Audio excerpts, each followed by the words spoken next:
बंधूंनो, आता आपण केळीच्या प्लॉटवरती आहोत आणि केळीच्या प्लॉटवर तुम्ही पाहू शकता या गडामध्ये आणि या बनस्प्रेच्या गडामध्ये तुम्ही फरक पाहून येतात.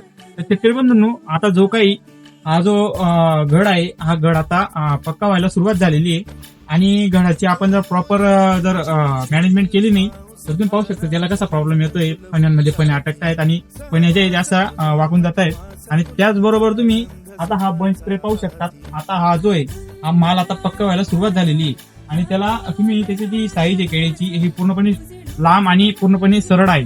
तर शेतकरी बंधूंनो, आपण जर या अवस्थेमध्ये जर आपण बन स्प्रे केला, गड फवारणी केली तर आपला जो घड आहे तो अतिशय हार्वेस्टिंग पर्यंत जबरदस्त निघत असतो. त्याच्यामुळे आपण बन स्प्रे केलाच पाहिजे 100%, नाही तर मग असा प्रॉब्लेम येतो. आणि सर्वात मेन मुद्दा, आपण जास्ती पण्या ठेवू नका. 8-10 पण्या, 7 ते 8 पण्या, आपण 7 ते 8 पण्यांचं आपण नियोजन करा. म्हणजे आपल्याला गडाची रास देखील चांगली बसेल, वजन देखील चांगलं येईल आणि जी क्वालिटी आहे चकाकी गोलाई ती जबरदस्त येईल. त्याच्यामुळे आपण प्रॉपर नियोजन ठेवा आणि बन स्प्रे हा बारीक असतानाच आपण सुरुवात केली पाहिजे. धन्यवाद.